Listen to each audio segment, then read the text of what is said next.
दोस्तों, RLP supremo और नागौर सांसद हनुमान बेनीवाल भरी संसद में अपने चिर परिचित अंदाज में रेपिस्ट नेताओं पर गरजे तो संसद में हड़कंप मच गया। सदन में अचानक सन्नाटा सा छा गया और सभी नेता एक दूसरे को ताकते रह गए, मगर हनुमान बेनीवाल साहब ने अपनी बात पूरी करके ही दम लिया। इतना ही नहीं, राजस्थान के शेर नेता ने एप्स्टीन फाइल का जिक्र कर भी बीजेपी नेताओं की बोलती बंद कर दी। तो चलिए जानते हैं आखिर ये पूरा मामला क्या है।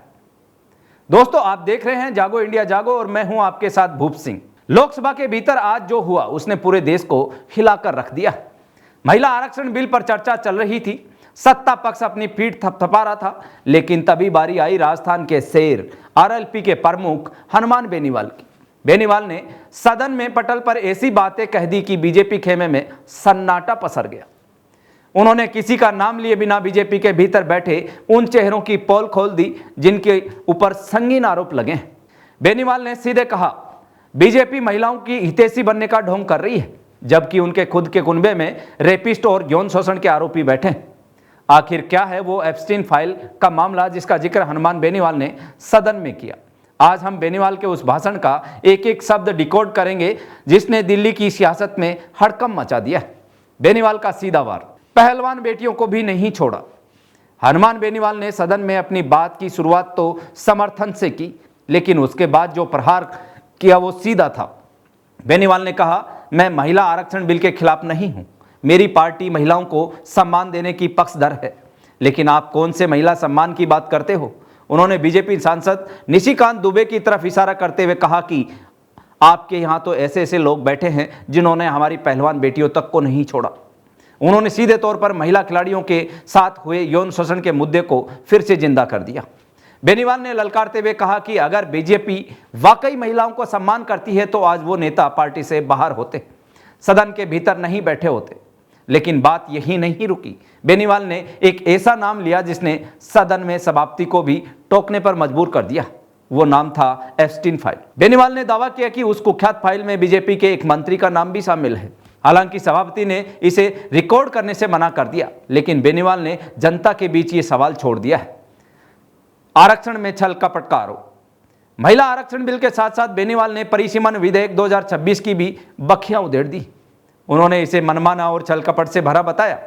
बेनीवाल ने संविधान निर्माता बाबा साहब अम्बेडकर और मान्यवर काशीराम जी का नाम लेते हुए कहा, जिसकी जितनी संख्या भारी उसकी उतनी हिस्सेदारी। उन्होंने सवाल उठाया कि बिना जातिगत जनगणना के आप ये बिल क्यों लाए? क्या आप दलितों, आदिवासी और ओबीसी वर्ग के राजनीतिक प्रतिनिधित्व को कमजोर करना चाहते हैं? बेनीवाल ने सीधे तौर पर मुस्लिम समाज के प्रतिनिधित्व पर भी सरकार की मंशा पर सवाल खड़े कर दिए। उन्होंने कहा कि लोकतंत्र नंबर गेम नहीं बल्कि विश्वास का नाम है, जिसे ये सरकार तोड़ती जा रही है। राजस्थान को 10 सीटों का नुकसान। राजस्थान के संदर्भ में बेनीवाल ने एक ऐसा गणित पेश किया जिसने प्रदेश के लोगों के कान खड़े कर दिए। बेनीवाल ने पूछा कि 2011 की जनगणना के हिसाब से राजस्थान की जनसंख्या 6.85 करोड़ थी। अगर आप 14.20 लाख की आबादी पर एक सीट का फॉर्मूला लगाया जाए तो राजस्थान में 48 लोकसभा सीटें बननी चाहिए, लेकिन सरकार जो फॉर्मूला ला रही है उससे राजस्थान में 38 सीटें ही बनेंगी, यानी सीधे सीधे राजस्थान को 10 लोकसभा सीटों का नुकसान होगा। बेनीवाल ने केंद्र सरकार से पूछा कि क्या यह राजस्थान की जनता के साथ धोखा नहीं है? क्या उत्तर भारत के राज्यों को जनसंख्या नियंत्रण की सजा दी जा रही है? सरकार से 7 कड़वे सवाल। भाषण के अंत में बेनीवाल ने सरकार के सामने 7 कड़वे सवाल दाग दिए। जनता से सलाह क्यों नहीं ली गई? बिल लाने में इतनी जल्दबाजी क्यों? क्या यह संशोधन के मूल अधिकारों का उल्लंघन नहीं है? क्या इससे संघीय ढांचा कमजोर होगा? दक्षिण भारत के हितों की रक्षा कैसे होगी? संसद में प्रतिनिधित्व का संतुलन कैसे बना रहेगा? और परिसीमन आयोग के फैसलों पर संसद की क्या भूमिका होगी? बेनीवाल ने साफ कर दिया कि चुनावी राज्यों जैसे पश्चिमी बंगाल और तमिलनाडु में आचार संहिता के बीच ये बिल लाना सिर्फ एक दिखावा है। अब देखना यह है कि हनुमान बेनीवाल के इन तीखे हमलों पर बीजेपी क्या सफाई देती है। क्या आप हनुमान बेनीवाल की इन बातों से सहमत हैं? क्या वाकई महिला आरक्षण के नाम पर राजनीति हो रही है? हमें कमेंट में जरूर बताइए। देश की हर बड़ी खबर के लिए जागो इंडिया जागो को सब्सक्राइब करें। मिलते हैं अगले वीडियो में, तब तक के लिए नमस्कार।